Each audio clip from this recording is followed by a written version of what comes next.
All right. Good morning, everyone, or whoever decides to join me. It is June 27th, 2022.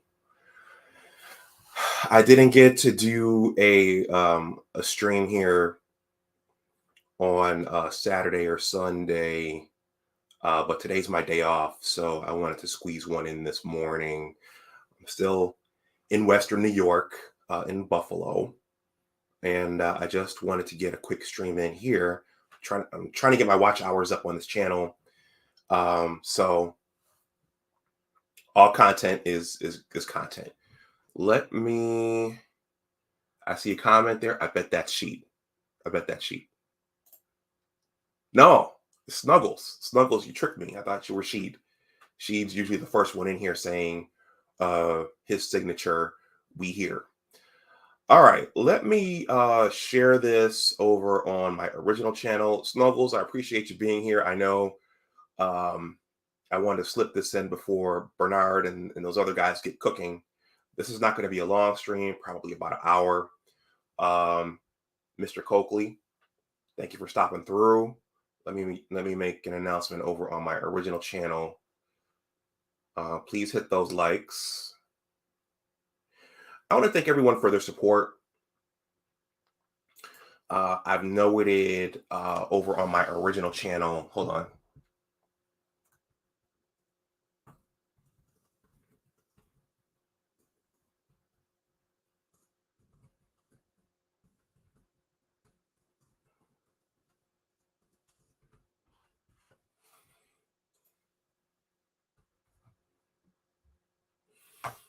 Okay, so I just made the announcement over there. So if anyone over in that space wants to come over here. Doug said she is still live. Okay. So if anyone wants to come over here, they can come over or they can watch on the playback. But as I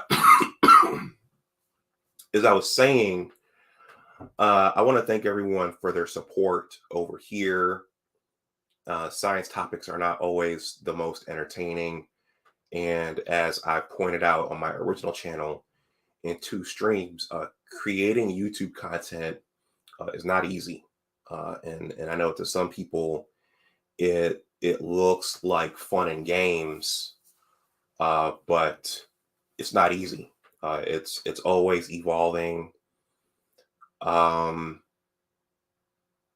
Not all topics resonate with everyone. Not all presentation styles resonate with everyone. When you're a content creator, sometimes some very harsh things can be said to you.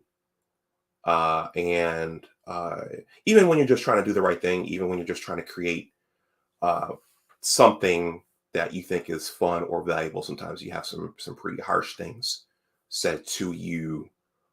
And people on the outside who aren't familiar with YouTube, sometimes they have comments and criticisms for you, even though they're unfamiliar with the process or the platform or how this whole thing works. So I just want to thank everyone who supported this channel and just me in general. So guys, I just planned to be on for an hour. I'm gonna play the introduction, and then I have a short snippet to show you guys before I read the article, which is science related. It's Black history related, and I thought it would make a nice. I thought some of you guys would find it interesting. So I'll see you on the other side of the intro, and I'll jump in. Once again, I don't have a super chat over here yet. If anyone wants to donate something to this stream or to the channel, that information is here. My Cash App and PayPal. You're under no pressure to do so, but the likes are free, so please hit the like button. So I'm gonna play the intro. I gotta slow down sometimes. I'm gonna play the intro and then I will jump in. So I'll see you on the other side.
All right, everyone. Good morning and welcome back to my channel. My name is Dr. Anwar Youssef Dunbar, and this is Big Discussions 76, Science and Technology. Please like this stream. Please share it, and please subscribe if you haven't. I think I am 3 away from 1,200. So, yeah, I'm 3 away from 1,200. Once again, as I said before the intro, I want to thank everyone who has supported me and supported this channel. Being a YouTube content creator is not easy. It's an evolving thing. You're always learning, and when you come up on the stage like this, you open yourself up for criticism from all parties. The viewers, people outside of YouTube. I mean, everybody. And it's just a constant work in progress. I see the Prophet of Thought has stopped through. Brother X, thank you. Brother X, I don't know if you saw my trailer, but I used a snippet of us there talking about mechanical engineering. Thank you for stopping through. I see Crystal Tootle has stopped through as well. Thank you for stopping through, Crystal. Really quickly, before I jump in, everyone, please consider joining the Big Words LLC Newsletter. Crystal has joined the newsletter. I sent the first one out. This is below in the description box. I am a writer and a YouTube content creator. There are 2 paragraphs there, and then there's a sign up button at the bottom. I want to thank everyone who signed up for this.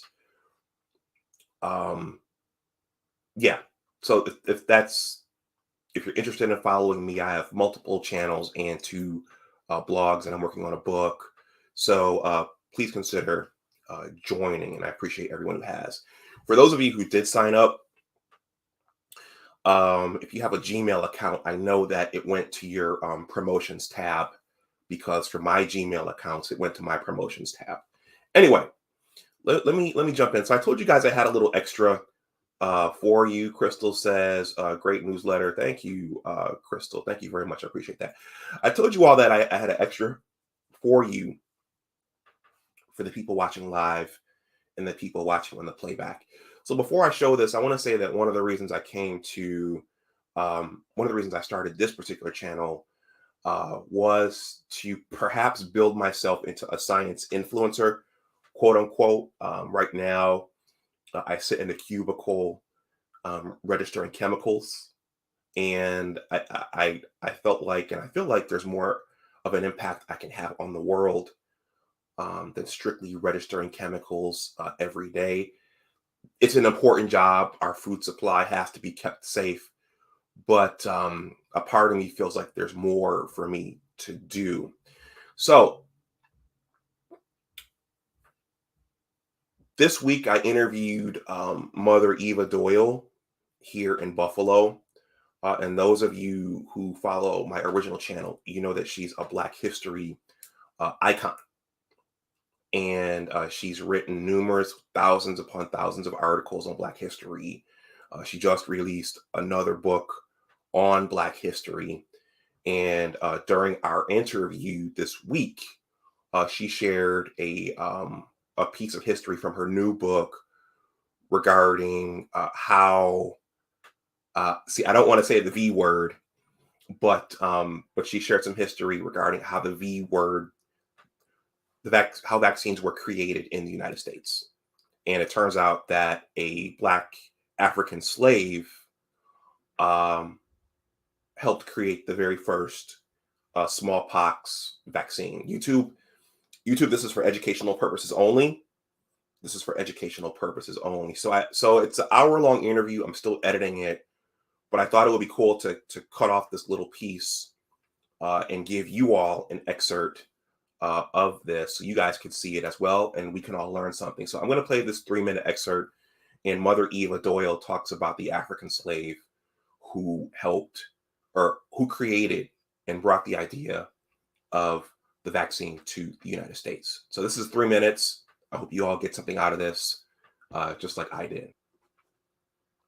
This is Black history. This is science history.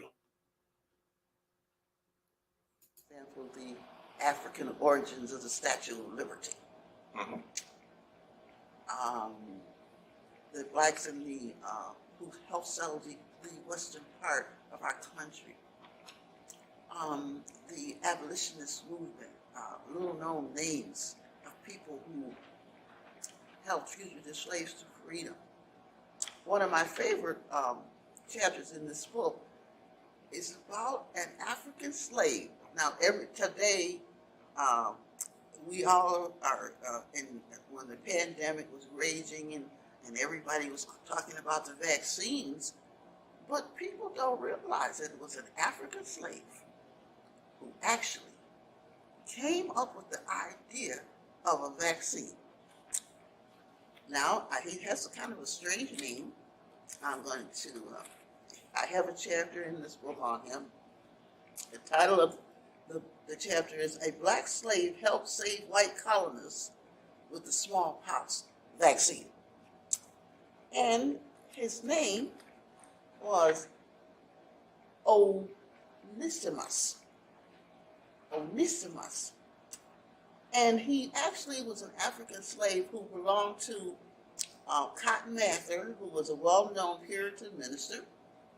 At the time, smallpox was raging in Boston, and hundreds of people were killed by this disease. So Onesimus told Cotton Mather that he knew how to stop people from getting sick and dying. So what he did, he took some of the infected material and injected it into the arms of the sick. His master at first didn't believe it. How did this slave know how to do this? However, it helped to eradicate the disease, and it saved hundreds of people in Boston. Now, what happened was, when the news spread that he knew how to do this, a white colonist named Edward Jenner in 1796 seized upon the idea, and the smallpox vaccination was born. And, and since I wrote that, you see, one of the things about writing this column is this. As I'm writing all this information and finding out all this history about African people that we never knew before, I am learning too. And I found an article that says, to this day, the American Medical Association gives credit to this African slave. And I just found this out when I wrote this, when I was writing this book, and I just happened to look up a little more information, and I didn't know that. And I'm hoping that is being shared with the medical students that are coming to medical school to learn. And another chapter that deals with things that we're dealing with today, All right. So that was an excerpt, a little small piece from my interview this week with Mother Eva Doyle, who was based out of Buffalo, who was a Black history icon and a Black history encyclopedia and a Black history power. And I think the significance of that little excerpt was that there's a lot of history that's not taught to us. Who would have ever thought that an African slave created the first vaccine? That's almost never talked about. And the other there are two other significances of that. As you know, the Black community in the United States, we kind of lag behind in the STEMs in general. Well, I think part of that is because we're unaware of the history. We're unaware of what we've contributed to the sciences and the technologies. We have a long line of scientists and inventors, but they're almost never talked about, which is a travesty, in my opinion.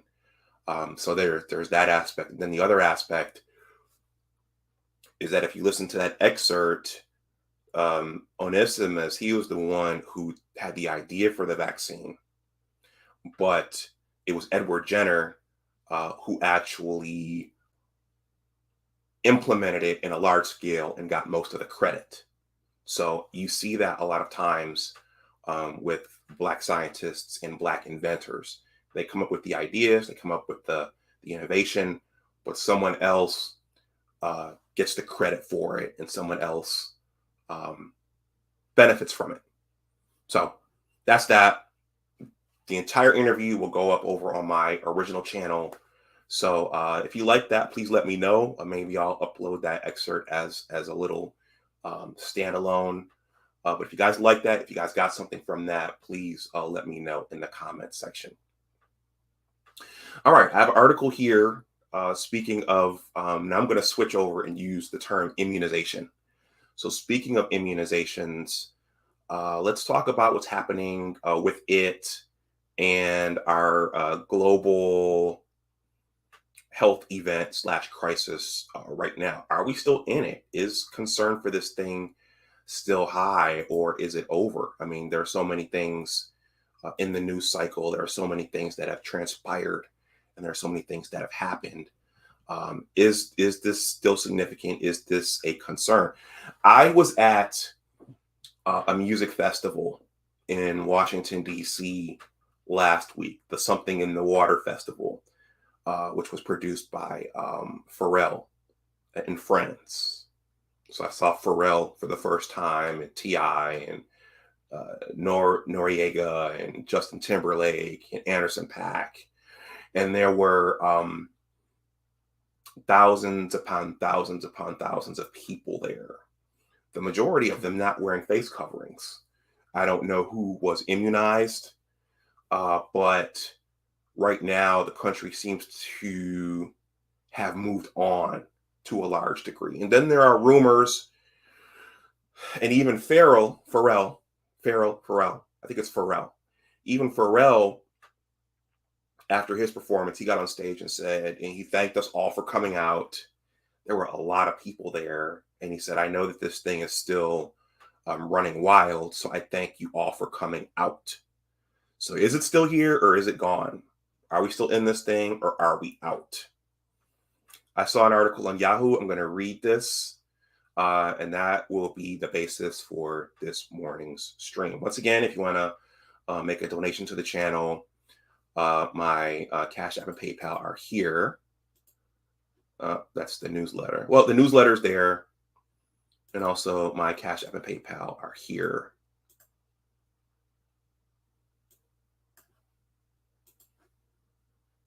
Because I don't have a super chat over here. And it might be a little while before I get one. So let me cue this article up. And YouTube, this is for educational purposes only. This is simply science news. And this is from Yahoo. And as you guys know, due to previous happenings, I'm going to talk around a few words here. So I might not read this article verbatim. The article is below in the description box in case you guys want to read it for yourselves. And it reads as follows. It's entitled, Is the United States Really Out of the Pandemic Phase of C-19? This was written by Mike Bebernes, senior editor. It was published on May 2nd. So, wow, this is about a month. Well, wow, this is a little over a month old. But Yahoo sent it to me. It's still important for us to think about. Here's Dr. Fauci. So it says what's happening. Dr. Anthony Fauci said last week that the United States is out of the pandemic phase. We are at low levels, right? We are at a low level right now, he told Judy Woodruff on the PBS NewsHour. So if you're saying, are we out of the pandemic phase in this country? We are. Fauci, the nation's top infectious disease expert, clarified his comments the following day in an interview with the Washington Post, saying that he meant that the United States is out of the full-blown explosive pandemic phase and is currently in a transitional phase that will hopefully lead to a point where the country has a reasonable amount of control over the viral particle. The comments came as the United States grapples with the policy approach to this phase of the pandemic. Various states, cities, and private businesses are implementing very different policies on masks and immunization mandates, sparking confusion for many people trying to follow the rules. At the moment, the United States is recording about 50,000 C-19 cases and roughly 300 deaths per day. Those figures represent a major drop off from the peak of the Omicron wave in mid-January, when 800,000 new cases and about 250,000 deaths were counted each day. There has been a slight uptick in case counts in recent weeks, driven by the highly contagious BA2 variation of the Omicron, but the increase is nothing like the massive spikes that we're seeing at the beginning of earlier waves. Once again, for the YouTube algorithm, this is for educational purposes only. This is science news, and based upon when this article is dated, this might not be so new, but this came up on my Yahoo feed. Okay. Why there's debate. Fauci's statements prompted mixed reactions from health experts and media commentators. Supporters of his view say that while the virus likely won't ever go away completely, there's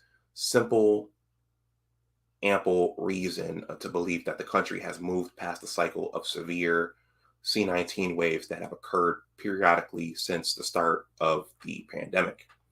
They argue that Americans have enough immunity from immunizations and previous infections that the dangers of severe infections are drastically lower than they were even just a few months ago.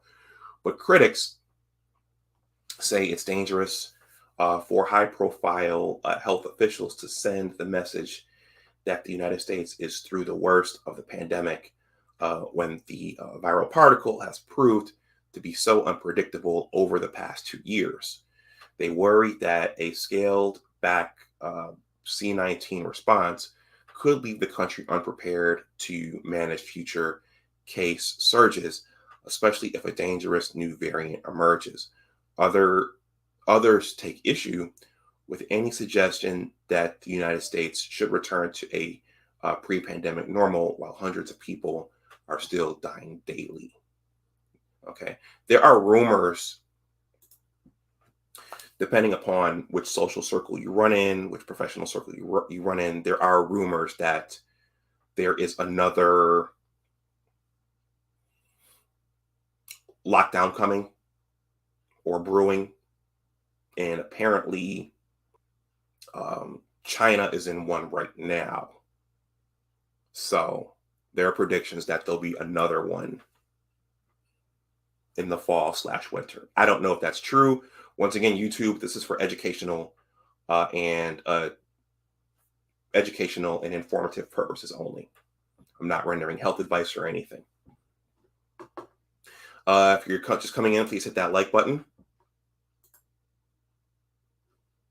Likes are free. What's next?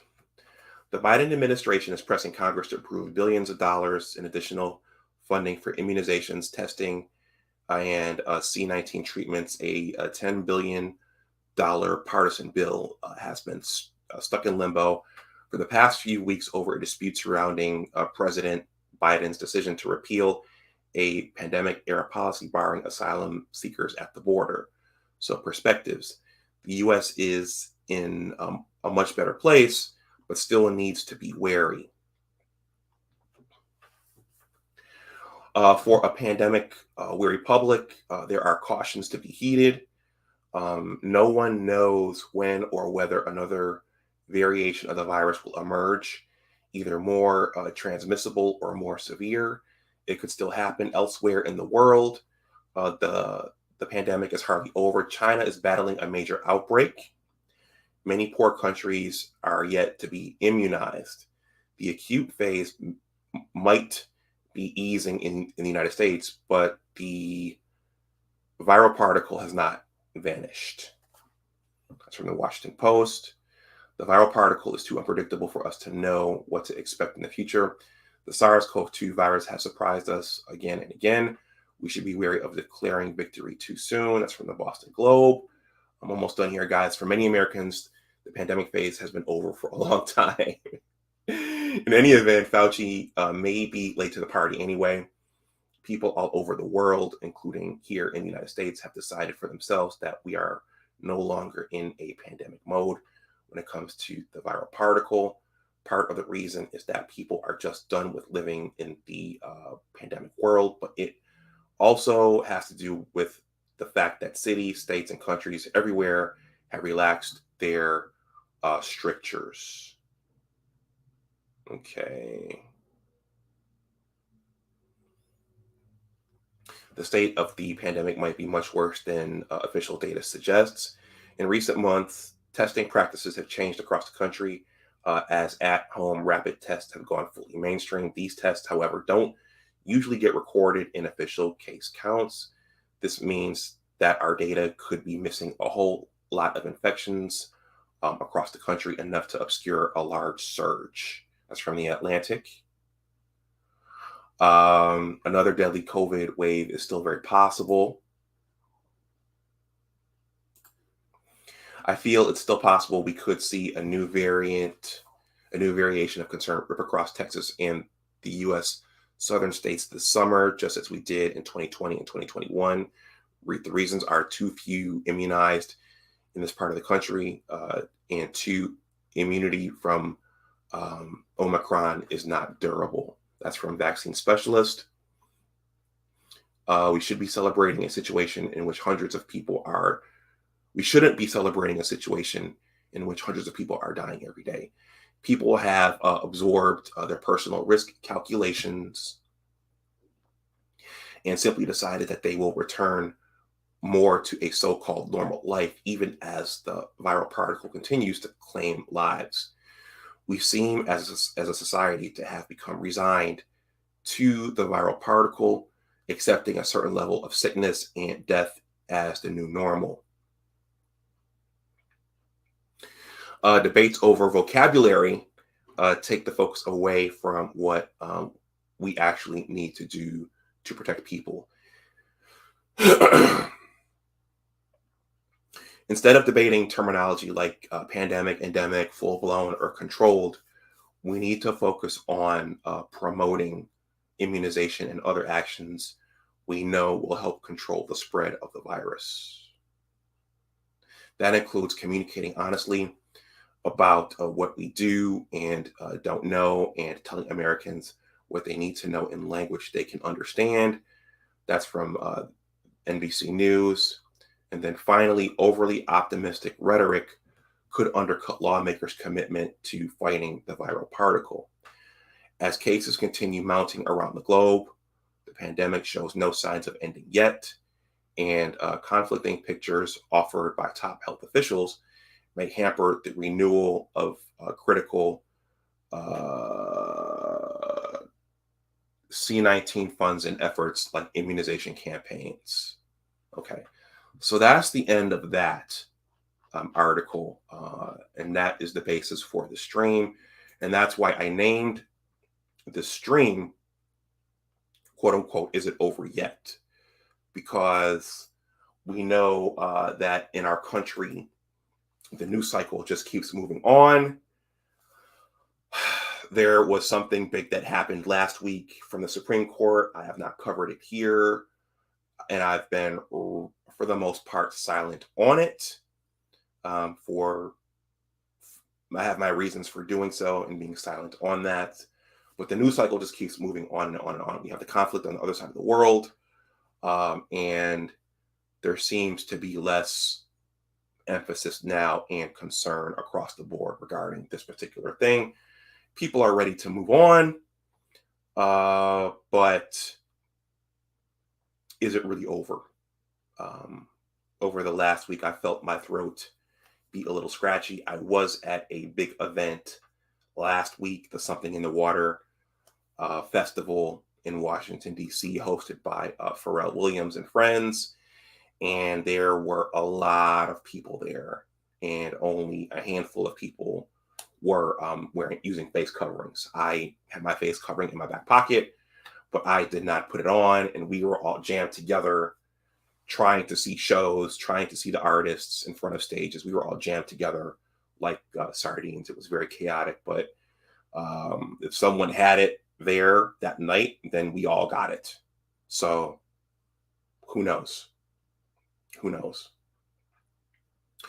All right, I've been going for 30 minutes. It's 33 minutes, going on 34 minutes. If you guys have any comments on this or any questions, uh, go ahead and sound off. If not, I will shut this down. Also, did you enjoy the excerpt from my discussion with Mother Eva Doyle regarding the actual origins of vaccines and immunizations? Once again, to the YouTube algorithm and to those running YouTube, this was for educational purposes only. This is a science story. I was not rendering advice in this discussion in any way, shape, or form. So, let's see.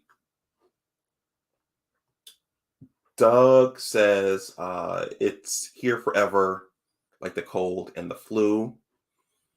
And Mr. Coakley says China has a zero policy, though. They shut down even if there are only a handful of cases. Okay, so that's a very different policy than what we have here. Okay. If you guys, I'm going to shut this stream down soon. If you guys have things you want to talk about and things you want to hear about, if there are topics that you're interested in, please feel free to reach out to me. A couple of videos and streams ago, I interviewed a younger electrical engineer named Ivanical Saint Cyr. He was Haitian, and that came about because someone asked me to interview an electrical engineer. So I'm certainly open to suggestions if you have things you want to talk about and things you want to hear about. And if there are other scientists and STEM practitioners that you want to hear from the varying sectors, because there are 4 letters in the STEM acronym, and there are a lot of fields within those 4 letters. So my door is always open. If you want to contact me, you can always leave comments under my videos. You can leave comments underneath in my community tab, but you can also reach out to me.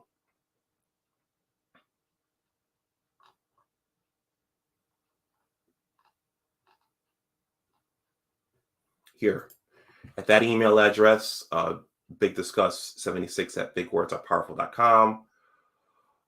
There is a Big Words blog site Facebook page. You can follow me on Twitter, and you can follow me on Instagram. That's my first blog right there, the Big Words blog site. And I have another writer's blog called Big Words Authors. I'm going to play, I see some folks who just came in. Please hit that like button.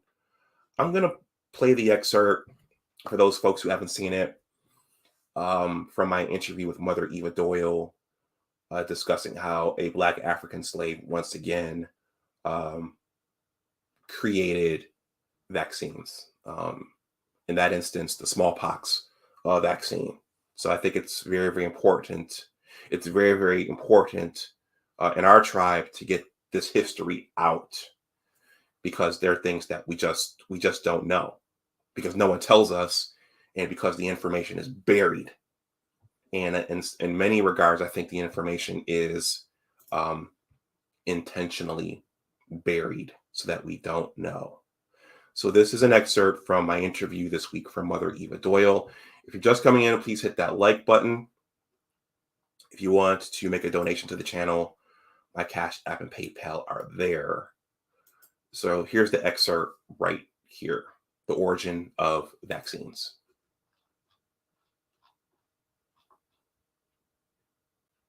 the African origins of the Statue of Liberty. Mhm. The blacks in the who helped settle the western part of our country. The abolitionist movement, little known names of people who helped fugitive slaves to freedom. One of my favorite chapters in this book is about an African slave. Now, today, we all are when the pandemic was raging and everybody was talking about the vaccines, but people don't realize that it was an African slave who actually came up with the idea of a vaccine. Now, he has a kind of a strange name. I have a chapter in this book on him. The title of the chapter is A Black Slave Helped Save White Colonists with the Smallpox Vaccine. And his name was Onesimus.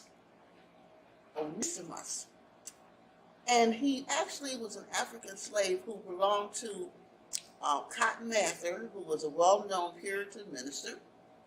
At the time, smallpox was raging in Boston, and hundreds of people were killed by this disease. So Onesimus told Cotton Mather that he knew how to stop people from getting sick and dying.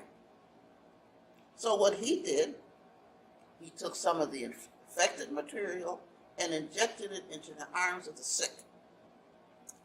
His master at first didn't believe it. How did this slave know how to do this? However,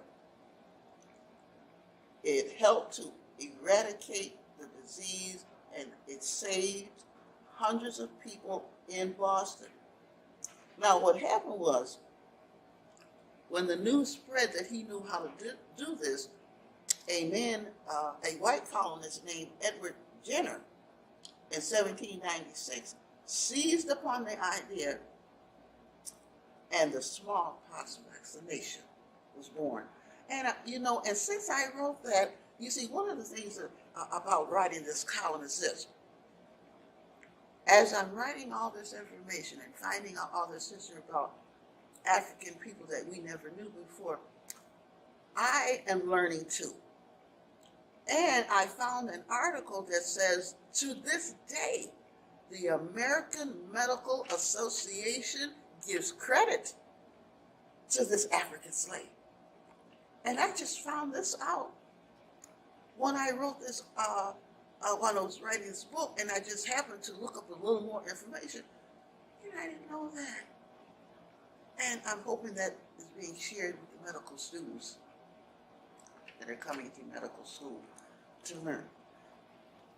And another chapter that deals with things that we're dealing with today, All right, everyone. So once again, that was an excerpt from my interview this week with Mother Eva Doyle. The entire interview is going to go up on my original Big Discussions 76 channel. It's going to be an hour long for those of you who get a little fidgety, so you might have to watch it in pieces. But that was just a little science aspect. We don't know. It's not always well captured and well shared who are African and African American scientists and inventors are. And it's also worth noting that oftentimes their initial findings are co-opted by other people, and the person who came up with the idea oftentimes never gets the credit. So that's the significance of that clip. Well, everyone, I'm going to shut this down. I just wanted to do a stream. I didn't do a stream on Saturday, which I normally do. I didn't get to do one on Sunday either. So I wanted to do something. I wanted to keep feeding the channel. Thank you again. Thank you again to everyone who supports me over here. Please like, share, and subscribe. Please consider joining the Big Words LLC newsletter. Thank you to everyone who has signed up. There's a 2-paragraph greeting. And there's a subscription button at the bottom there.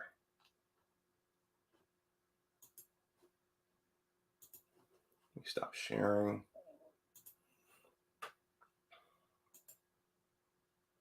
Stop share. All right. Um, if you're watching on the playback and you want to make a donation to the channel, my Cash App, my PayPal are below. Everyone, stay safe out there. And as always, remember that your attitude determines your altitude. Take care, and I will talk to you the next time. Bye bye.